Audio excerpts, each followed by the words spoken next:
अस्सलामु अलैकुम वरहमतुल्लाह। हमने अपने कोर्स में इंग्लिश लैंग्वेज कोर्स में एक्टिव वॉइस के सारे टेंसेस कंप्लीट कर लिए हैं। उसके स्ट्रक्चर, उनको बनाने का तरीका, उनकी एग्जांपल्स आपने बना के दी हैं, असाइनमेंट्स आपने सेंड किए हैं। आज हम लेकर आए हैं आपके लिए पैसिव वॉइस। पैसिव वॉइस अगर समझने के लिए आप यहाँ पे आए हैं तो इस वीडियो के बाद आप मुकम्मल तौर पर समझ जाएंगे कि पैसिव वॉइस क्या होता है, कौन से टेंसेस का पैसिव वॉइस नहीं बन सकता और पैसिव वॉइस बनाने का बेसिक स्ट्रक्चर क्या होता है, हम किस बारे में बात करते हैं और क्यों बनाते हैं पैसिव वॉइस। सबसे पहले हम ये समझते हैं कि पैसिव वॉइस का मतलब क्या है, पैसिव वॉइस क्या होता है। दो तरह की वॉइसेस होती हैं। एक्टिव वॉइस में हमारा फोकस होता है सब्जेक्ट पर। किस पे होता है? सब्जेक्ट पर हमारा फोकस होता है कि कोई काम जो है वो हुआ तो किसने किया। कोई भी वर्ब, कोई भी अमल, कोई भी काम हुआ, उसको करने वाला कौन है, डूअर ऑफ द वर्ब कौन है, उस पर हमारा फोकस होता है। फॉर एग्जांपल, मैं गाड़ी चलाता हूँ, सही है, मैं खाना खाता हूँ, मैं उठता हूँ, मैं बैठता हूँ, मैं सोता हूँ, मैं जागता हूँ, कोई भी काम है। अब मैं जागता हूँ, जागने वाला कौन है? मैं हूँ, सब्जेक्ट। ठीक है। मैं खाना खाता हूँ, खाना खाने वाला कौन? मैं हूँ, सब्जेक्ट। वो पतंग उड़ाता है, पतंग उड़ाने वाला कौन है? वो, सही है, सब्जेक्ट। तो जितने भी एक्टिव वॉइस टेंसेस हमने पढ़े हैं इससे पहले, कोई भी किसी भी टेंस में आप लेकर जाएं, बात हो रही है सब्जेक्ट के बारे में। फोकस हमारा सब्जेक्ट पर है कि सब्जेक्ट जो है वो कोई काम करता है, ये कर रहा है, ठीक है, ये कर चुका है, ये कर चुका था, ये कर रहा था, ठीक है। सब्जेक्ट कौन? सब्जेक्ट। काम करने वाला, कोई काम कर रहा था, उसे हम कहते हैं सब्जेक्ट। और इस टेंस को हम कहते हैं एक्टिव वॉइस, क्योंकि फोकस सब्जेक्ट पर है। और इसको अगर हम दीगर उर्दू ग्रामर या अरेबिक ग्रामर के लिहाज से देखा जाए तो हम उसे कहते हैं फ़ेल मारूफ। एक्टिव वॉइस को हम कहते हैं फ़ेल मारूफ। और पैसिव वॉइस की जहाँ तक बात है, इसे हम कहते हैं फ़ेल मजहूल।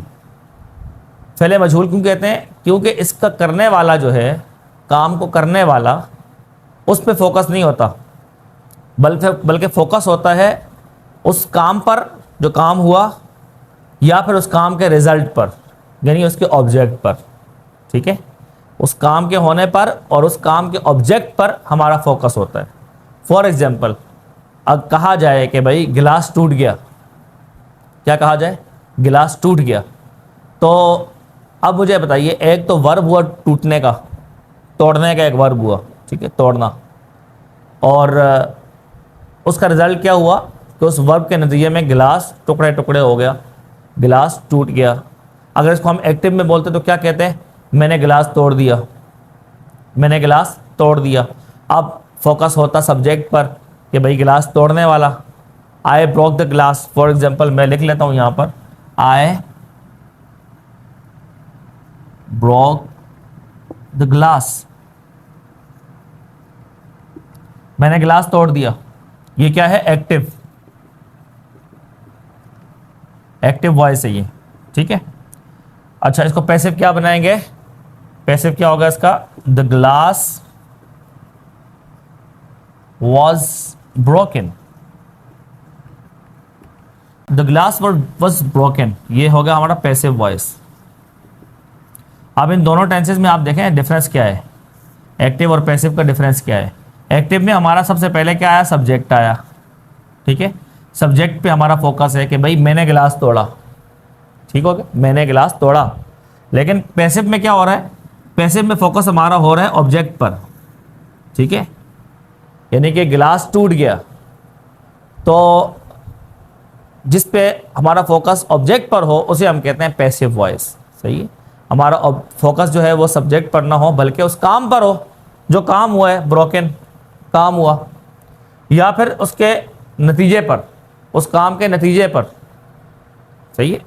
बर्गर खाता हूँ, मैं बर्गर खाता हूँ, ठीक हो गया, ये एक्टिव वॉइस है। लेकिन बर्गर खाया जाता है, अब फोकस किस पे हो गया? ऑब्जेक्ट पे हो गया, ठीक है। तो अक्सर उर्दू ट्रांसलेशन में जाता है, जा चुका है, जा रहा है, इस तरह का हमारा पैसिव वॉइस का स्ट्रक्चर आता है उर्दू में। उर्दू ट्रांसलेशन में जाता है, जा रहा है, ये हमारा उर्दू में उसके आखिर में आता है अक्सर पैसिव वॉइस में। गाड़ी चलाई जाती है, ठीक है, पानी पिया जाता है, खाना खाया जाता है, खाना खाया गया, पास्ट सिंपल में अगर लेकर जाएं तो खाना खाया जा रहा है, पास्ट कंटिन्यूअस में लेकर जाएं। अच्छा, खाना खाया जा चुका है, ठीक है। तो ये वाले इस तरह की ट्रांसलेशन हमारे उर्दू में देखने को मिलती है पैसिव वॉइस की, ठीक है, क्योंकि फोकस हमारा सब्जेक्ट के बजाय ऑब्जेक्ट पे चला जाता है। तो इस वजह से हमारे उर्दू ट्रांसलेशन ऐसे देखने को मिलती है। तो ये हमारा हो गया। उम्मीद है कि आपको पता चल गया होगा कि हम पैसिव वॉइस कहते हैं किसको है एक्चुअली, एक्टिव वॉइस क्या है, पैसिव वॉइस क्या है। तो पेपर में अक्सर क्वेश्चन आता है कि चेंज द वॉइस, क्या क्वेश्चन आता है, चेंज द वॉइस, कि वॉइस को चेंज करें। तो स्टूडेंट्स परेशान हो जाते हैं कि ये कौन सी वॉइस चेंज करें, कोई आवाज़ निकालनी है हमें, क्या करनी है। तो ऐसा नहीं है, हमें एक्टिव से पैसिव बनाना है या पैसिव से एक्टिव बनाना है। बाद में पैसिव दिया होता है, पैसिव को हमने एक्टिव बनाना होता है, कभी हमारे पास एक्टिव होता है, हमने एक्टिव से पैसिव बनाना होता है। दोनों इस एक ही क्वेश्चन के अंदर दोनों आ जाते हैं, चेंज द वॉइस, ठीक है, वॉइस को चेंज करें। अब हमारे लिए ज़रूरी है कि हम इसको समझें। पहली बात तो आपको समझ में आ गई कि पैसिव वॉइस कहते हैं किसको है। अब आपको समझना है कि पैसिव वॉइस कौन से टेंसेस का बनता है और कौन से टेंसेस का नहीं बनता, ठीक है। तो हम आते हैं इसकी एक्सेप्शन की तरफ।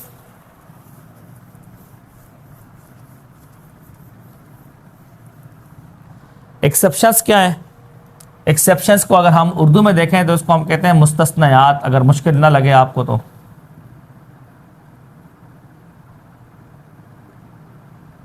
अगर मुश्किल लग रहा है तो छोड़े, जाने दें इसको।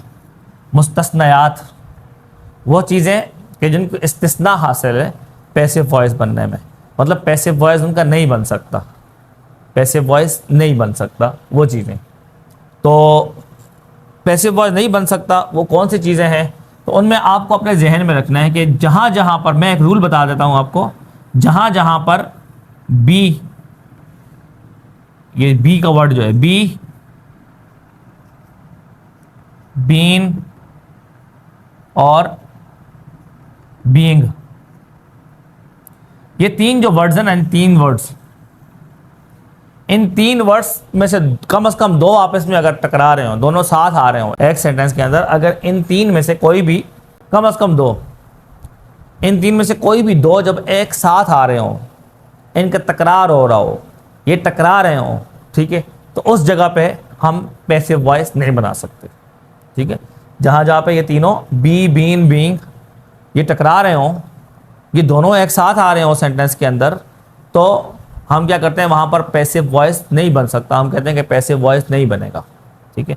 वो कौन कौन से टेंसेज हैं वो भी तफसील भी आपको दे देता हूँ। ये मैंने आपको एक रूल बता दिया, बी, बीन, बीइंग अगर आ रहा होगा सेंटेंस के अंदर तो हम उसका पैसिव नहीं बनाएंगे, पैसिव उसका नहीं बन सकता। इंग्लिश के अंदर उसको ऑकवर्ड माना जाता है, सही है, अननेचुरल है। अगर हम पाकिस्तानी लोग अपने तौर पर बनाने की कोशिश करें तो हम क्या नहीं बना सकते, हम बना सकते हैं। मैं आपको बना कर दिखा सकता हूँ कि पैसिव भी बन सकते हैं, लेकिन अंग्रेज़ों के यहाँ उसका इस्तेमाल नहीं है। वो कहते हैं कि ये ऑकवर्ड है कि आपने दोनों को एक साथ, बी को भी बीन को भी ले आए, बी को भी बीइंग को भी ले आए आप साथ, ठीक है। तो ये ऑकवर्ड माना जाता है, अननेचुरल है, बोला नहीं जाता, पढ़ा नहीं जाता। तो अगर हम बनाएंगे तो फिर ये जुगाड़ होगा, ठीक है, कोई बना ले अगर, तो इस बात को अपने जहन में रखने के ऐसी सूरत हाल में हम पैसिव नहीं बनाते। अब मैं आपको बताता हूँ कि वो कौन से टेंसेज हैं कि जिनमें हम पैसिव नहीं बना सकते। तो अपने जहन में आपको रखना है कि ये टेंसेज ऐसे हैं कि जिनका हम पैसिव नहीं बनाते। नंबर 1 फ्यूचर कंटिन्यूअस,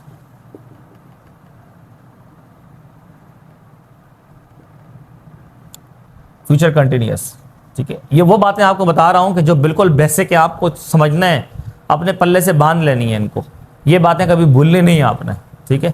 कि मुस्तस्नायात पैसिव के ये हैं, इनका पैसिव नहीं बन सकता। आपके सामने कभी सेंटेंस आएगा कि भाई इसका पैसिव बना के दिखाएं, बाज़ औक़ात ऐसा भी एग्जामिनर दे देते हैं। अक्सर मैंने पेपर्स में, बोर्ड के पेपर्स में मैंने देखा है कि उन्होंने ऐसा सेंटेंस दिया हुआ है कि जिसका पैसिव नहीं बन सकता और लिखा हुआ है कि चेंज द वॉइस, वॉइस को चेंज करें। तो फिर क्या करेंगे आप? तो आपको धड़ल्ले से कह देने कि भाई इसका पैसिव नहीं बन सकता, क्योंकि ये वाला टेंस है, ठीक है, इसमें पैसिव नहीं आता। फ्यूचर कंटिन्यूअस, ठीक है, सबसे पहले क्यों कि फ्यूचर कंटिन्यूअस का जो स्ट्रक्चर है पैसिव का, सही, कंटिन्यूअस का जो स्ट्रक्चर है पैसिव का, उसमें फ्यूचर कंटिन्यूअस में विल बी आता है, विल बी। कंटिन्यूअस का स्ट्रक्चर जो है वो क्या आता है, विल बी हेल्पिंग वर्ब आता है, ठीक है। और कंटिन्यूअस शो करने के लिए ये भाई ये फेल जारी है, ये हो रहा है, हम उसके साथ लाते हैं बीइंग। इसके बगैर हम कंटिन्यूस शो नहीं कर सकते, बीइंग लाते हैं।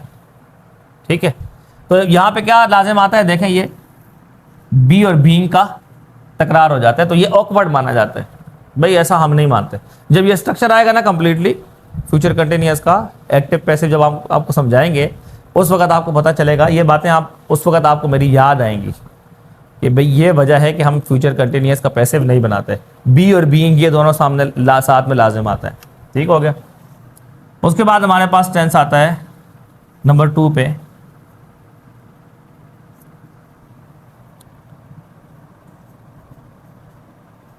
प्रेजेंट परफेक्ट कंटिन्यूस, और उसके बाद हमारे पास आता है नंबर 3 पे पास्ट परफेक्ट कंटिन्यूस, और नंबर 4 पे आते हैं हमारे पास फ्यूचर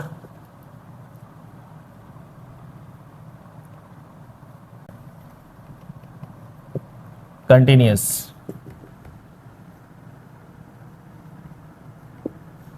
ठीक है, ये 4 हमारे टेंसेज हो गए कि जिनमें पैसिव नहीं बन सकता, कभी भी नहीं बनेगा, ऑकवर्ड है। ठीक है, अब मैं आपको इसकी वजह भी बता देता हूँ। परफेक्ट कंटिन्यूस के स्ट्रक्चर में हमारे पास क्या आता है, चाहे प्रेजेंट हो, पास्ट हो, फ्यूचर हो, क्या आता है हमारे पास, जो हेल्पिंग वर्ब के साथ हमारे पास एक वर्ड आता है वो आता है बीन। ठीक है, ये बीन आता है हमारे पास। और जब हम इसको कंटिन्यूस बनाएंगे, क्योंकि परफेक्ट कंटिन्यूस में वर्ब की आईएनजी फॉर्म भी आती है ना, परफेक्ट कंटिन्यूस में वर्ब की आईएनजी फॉर्म आती है, तो हमारे पास लाजिम आएगा बीइंग, ये हमें लाजमी साथ में लगाना होगा, इसके साथ हम वर्ब की थर्ड फॉर्म लगाएंगे। ठीक है, तो हमारे पास क्या चीज़ें आ गई सामने, ये चीज़ें आ जाएंगी। I have been driving the car since 2020, मैं 2020 से गाड़ी चला रहा हूँ। ठीक है, ये हमारा एक्टिव है क्योंकि सब्जेक्ट के बारे में बात हो रही है। आई हैव बीन, मैं गाड़ी चला रहा हूँ, सही है। अगर मैं कहूँ कि भाई 2020 से गाड़ी चलाई जा रही है मेरे ज़रिए, सही है, 2020 से गाड़ी चलाई जा रही है, तो the car has been being driven, the car has been being driven, ये आ जाएगा हमारा। तो ये हमारा क्या हो जाएगा, बीन और बीइंग का वही वाली बात वेरी वाली आ गई, उनका तकरार आ जाएगा, दो एक साथ आ गए, बीन भी और बीइंग भी। ये ऑकवर्ड है, ये अननेचुरल है, नहीं बोला जाता, सही है, तो छोड़ दो भाई, नहीं बनाओ, सीधी सी बात है। पास्ट में जाएंगे फिर भी बीन बीइंग आएगा। ठीक है, हैड बीन, हैड के साथ बीन बीइंग। फ्यूचर में जाएंगे तो विल हैव बीन बीइंग, सही है, नहीं माना जाता, इंग्लिश में माना ही नहीं जाता है भाई, ऐसा नहीं हो सकता टेंस। ठीक हो गया।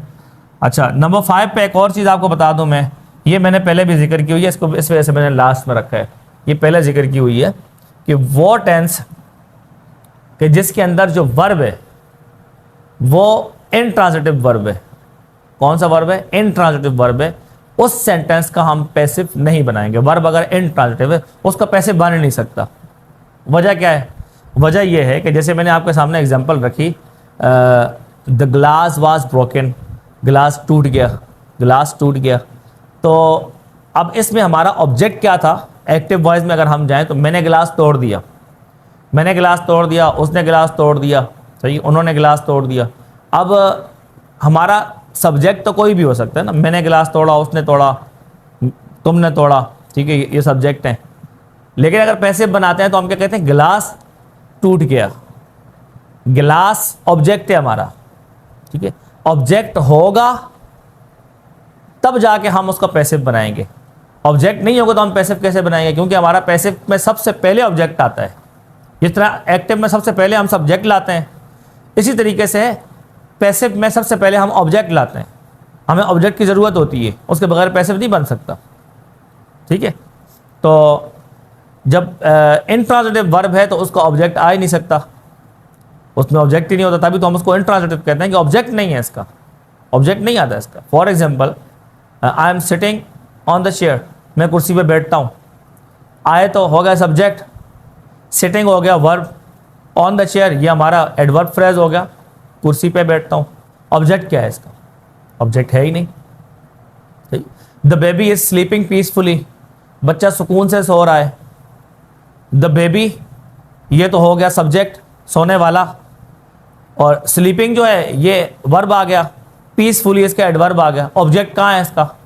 नहीं है ऑब्जेक्ट। ऑब्जेक्ट नहीं है तो पैसिव भी नहीं बनेगा। आई गो होम, मैं घर जाता हूँ।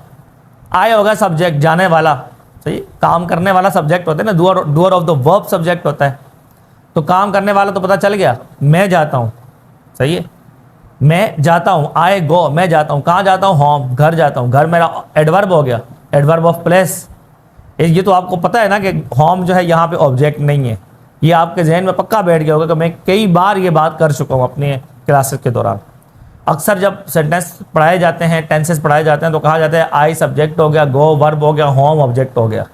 ठीक है, ऑब्जेक्ट की जगह पे हम होम ले आए, तो ऐसा हरगिज़ नहीं है। होम जो है ये ऑब्जेक्ट नहीं होता, होम एडवर्ब होता है। ठीक है, मैं घर जाता हूँ। ठीक है, तो जब ऐसा सेंटेंस लिखा हुआ आता है कि भाई आई गो होम या आई एम गोइंग होम, मैं घर जा रहा हूँ, सही है, शी इज़ गोइंग होम, वो घर जा रही है, पैसिव बना के दिखाएं। बच्चे क्या लाते हैं? होम को शुरू में ले आते हैं। ठीक है, होम वाज गॉन बाय मी, सही है, घर मेरे ज़रिए चला गया, घर चला गया, सही है, मेरे ज़रिए। तो ऐसा हरगिज़ नहीं है, ये सेंटेंस बिल्कुल एब्सोल्युटली रॉन्ग होगा, क्योंकि ऑब्जेक्ट है ही नहीं है, तो आपने कैसे पैसिव बना दिया? ऑब्जेक्ट के बगैर पैसिव नहीं बन सकता। ठीक हो गया। तो इंट्रांजिटिव वर्ब जो है, इंट्रांजिटिव, इसको भी अपने एक्सेप्शंस में अपने पास लिख लें। इंट्रांजिटिव, मैं आपको कभी ऐसे सेंटेंस दूंगा जिनमें इंट्रांजिटिव वर्ब होगा, तो हम फिर देखूंगा मैं कि आप उसको पैसिव बना रहे हैं कि नहीं बना रहे हैं। तो इस वजह से आपने इसको भी अपने पास नोट करना है। ये सारी चीज़ें जो आज की क्लास में हैं, ये बेसिक रूल्स हैं, ये आपको लाजमी तौर पर अपने पास नोट करें। इसको अपने पास नोट करें। एक और चीज़ आपको बता रहा हूँ, एक और सवाल जो किया जाता है स्टूडेंट्स को चेक करने के लिए, अक्सर आपसे इंटरव्यू के दौरान, टीचिंग का इंटरव्यू होगा या आपकी इंग्लिश का इंटरव्यू होगा, आपसे ये सवाल किया जाएगा कि पैसिव वॉइस क्यों बनाते हैं, वजह क्या है पैसिव वॉइस बनाने की। ठीक है, पैसिव वॉइस क्या होता है आपको बता दिया। पैसिव वॉइस कौन सा है सेंटेंस का बनता है, कौन से सेंटेंस का नहीं बनता, वो भी आपको बता दिया।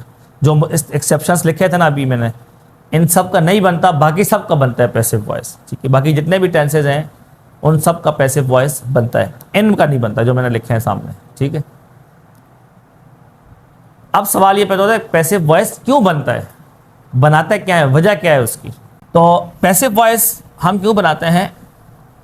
सबसे पहले हमें सब्जेक्ट के बारे में पता नहीं होता।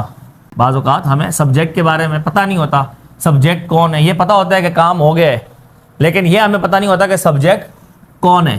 सही है, सब्जेक्ट के बारे में पता नहीं होता। लिख लेता हूँ मैं यहाँ पे, आप इसको नोट कर लें। पहली वजह इसकी कि सब्जेक्ट के बारे में पता नहीं होता।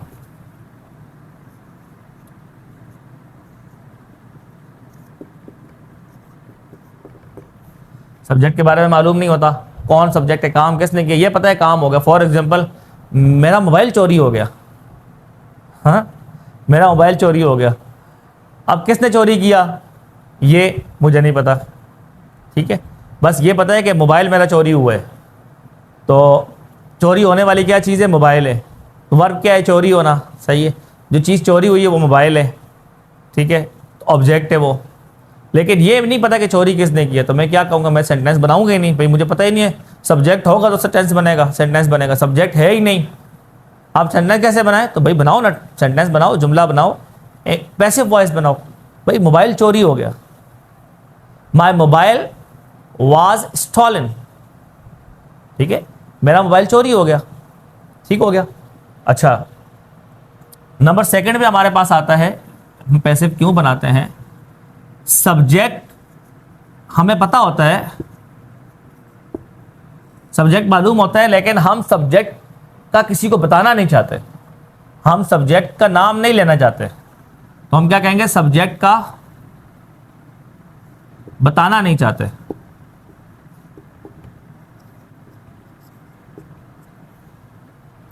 ठीक है, हमें पता है कि सब्जेक्ट कौन है, लेकिन हम सब्जेक्ट को बताना नहीं चाहते, किसी भी वजह से बताना नहीं चाहते हैं, हम सब्जेक्ट को बचाना चाहते हैं। ठीक है, फॉर एग्जांपल एक छोटे भाई ने अगर गिलास तोड़ दिया घर में, ठीक है, तो जो बड़ी बहन है वो जाके अम्मी को बोलेगी अम्मी गिलास टूट गया। वो ये नहीं बोलेगी कि छोटे ने गिलास तोड़ दिया, क्योंकि अगर ये बोलेगी छोटे ने गिलास तोड़ दिया अम्मी पिटाई करेंगी उसकी, वो कहेंगे गिलास टूट गया। सबसे पहला हम जो सेंटेंस बोलते हैं क्या बोलते हैं? गिलास टूट गया। ये नहीं बोलते कि गिलास तोड़ दिया, मैंने तोड़ दिया गिलास। अगर फॉर एग्जांपल मैं सब्जेक्ट हूँ, सही है, तो मैं जाके ये नहीं बोलूँगा कि मैंने गिलास तोड़ दिया, क्योंकि आगे से या तो लगेंगी या तो फिर सुनने को मिलेंगी कि भाई बड़ा अच्छा कारनामा किया भाई, गिलास तोड़ दिया है तुमने। तो मैं क्या बोलूँगा? गिलास टूट गया। ठीक है, तो मैं अपने ऊपर फोकस नहीं करूँगा, मैं फोकस रखूँगा गिलास पर कि भाई गिलास टूट गया। किसने तोड़ा, कैसे तोड़ा, ये बाद में सवाल है, फिर देखेंगे, जवाब देखा जाएगा। पर गिलास टूट गया, क्योंकि मेरा कहने का मकसद ये है कि मैंने जानबूझ के नहीं तोड़ा, सही है, इंटेंशन के साथ नहीं तोड़ा, गलती से मुझसे टूट गया। ठीक है, तो मैं करना नहीं चाहता था ये काम, लेकिन हो गया मुझसे ये काम, तो फोकस मेरा काम पर है और ऑब्जेक्ट पर है। तो मैं सब्जेक्ट का मुझे पता है, लेकिन मैं सब्जेक्ट के बारे में बताना नहीं चाहता। तो सब्जेक्ट के बारे में बताना नहीं चाहते जब हम, या हमें डर हो कि भाई सब्जेक्ट का नाम ले लूँगा तो पकड़ा जाऊँगा। ठीक है, तो अब पाकिस्तानी हालात जैसे चल रहे हैं, कई काम ऐसे होते हैं लेकिन हम सब्जेक्ट का नाम नहीं लेते, भाई बंदों को उठा लिया जाता है। जैसे वो एक शायर है, उसने एक शायरी बनाई थी, भाई ऐसा नहीं करो तो उठा लिए जाओगे। ठीक है, उसको फिर उठा भी लिया गया। अब उठाने वाला कौन है इस बारे में जिक्र नहीं किया, उठा लिए जाओगे ये बोला उसने, ये नहीं कहा कि वो तुम्हें उठा लेंगे। सब्जेक्ट का नाम लेकर, तो आप सब्जेक्ट का नाम नहीं लेना चाहते। ठीक है, आप नहीं बताना चाहते लोगों को कि सब्जेक्ट कौन है, क्योंकि अगर आपने बता दिया, नाम ले लिया, सब्जेक्ट आके डाले आएंगे, आपको उठा के ले जाएंगे। तो उस वक्त हम कौन सा टेंस इस्तेमाल करेंगे? Passive voice tense. ठीक है, ताकि बात भी हो जाए और सब्जेक्ट जो है वो उसको हमें उठाने का मौका भी ना मिले। ठीक है, तो उस सूरत में हम सब्जेक्ट का बताना नहीं चाहते। हमें सब्जेक्ट का पता है लेकिन हम सब्जेक्ट का बताना नहीं चाहते। तो ये दो बेसिक वजूहात हैं पैसिव बनाने की। एक तो हमें सब्जेक्ट का पता नहीं है तब हम लाते हैं, और दूसरा हम सब्जेक्ट का पता है हमें कि सब्जेक्ट कौन है, लेकिन हम सब्जेक्ट का नाम नहीं लेना चाहते। या तो हम खुद उसे बचाना चाहते हैं या हम खुद उससे बचना चाहते हैं। दोनों सूरतों में हम पैसिव वॉइस टेंस का इस्तेमाल करते हैं। ठीक है, तो ये हमारे इंट्रोडक्शन हो गई पैसिव वॉइस की कि पैसिव वॉइस क्यों बनाते हैं। आज हम पहला टेंस पैसिव वॉइस का पढ़ रहे हैं, आपको बता रहे हैं, उसका स्ट्रक्चर बता रहे हैं, फिर देखते हैं आप उसको समझते हैं कि नहीं। जितने भी टेंसेस हैं सबका पैसिव बनता है, सिवाय उनके जिनका हमने जिक्र कर दिया, उनका नहीं बनेगा, बाकी सब टेंसेस का पैसिव बनेगा। तो सबसे पहले हमारे पास कौन सा टेंस होता है? Present simple.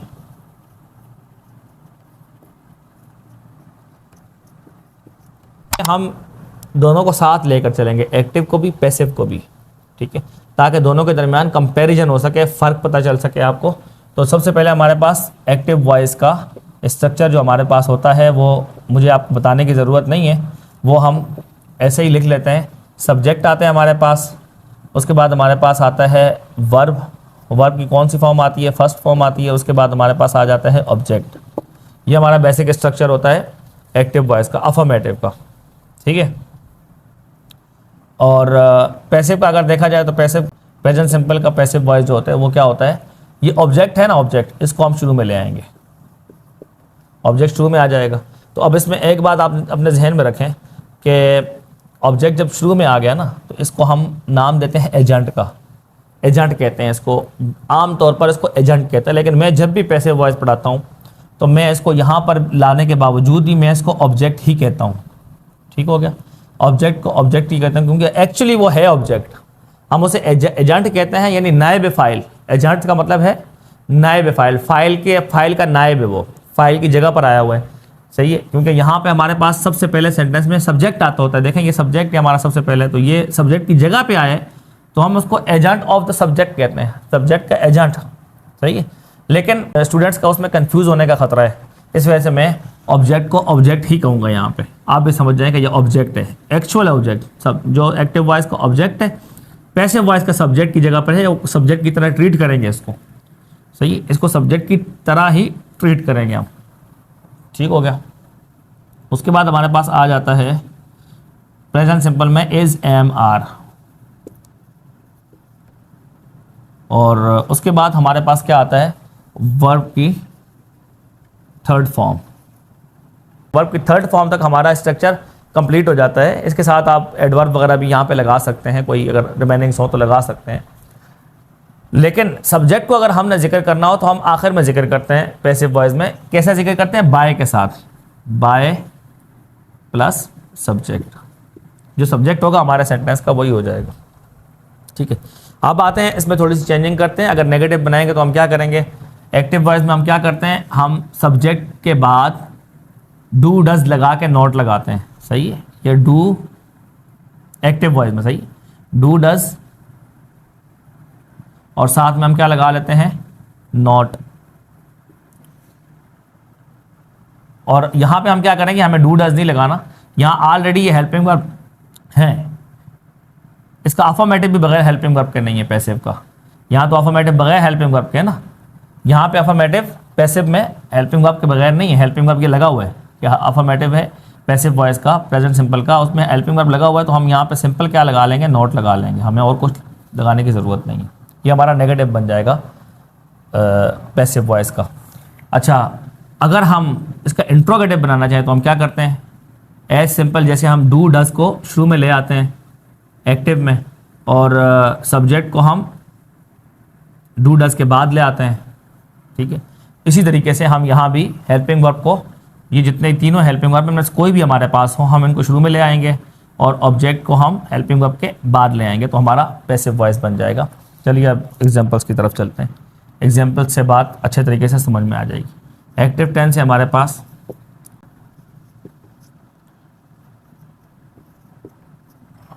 he writes his homework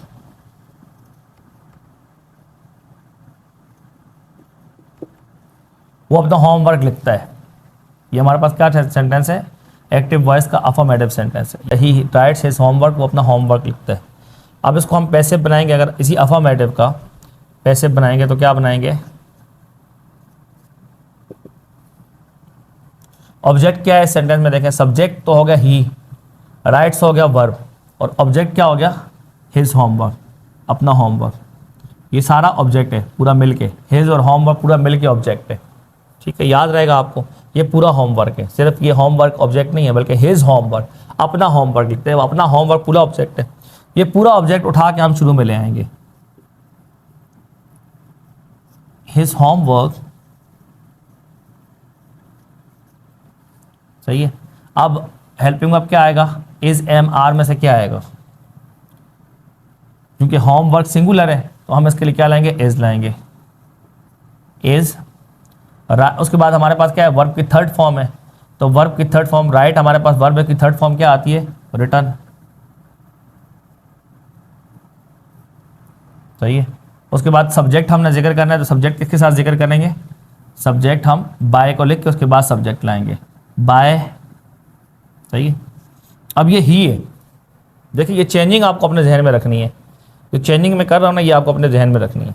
bye हम ले आए यहाँ पे सब्जेक्ट जिक्र करने के लिए, तो मैं क्या लाऊंगा, ये ही जो है, ये ही का ही उठा के यहाँ पे लिख दूंगा मैं, बाय ही, गलत हो जाएगा सेंटेंस। सेंटेंस क्या हो जाएगा, एब्सोल्युटली रॉन्ग हो जाएगा। बाय हमारे पास क्या आता है, ये एक प्रीपोजिशन है, बाय एक प्रीपोजिशन है, और प्रीपोजिशन के बाद अगर हमने कोई प्रोनाउन लाना हो तो हम कौन सा प्रोनाउन लाते हैं, याद रखिएगा, ऑब्जेक्ट प्रोनाउन लाते हैं। प्रीपोजिशन के बाद कौन सा प्रोनाउन आता है, ऑब्जेक्ट प्रोनाउन।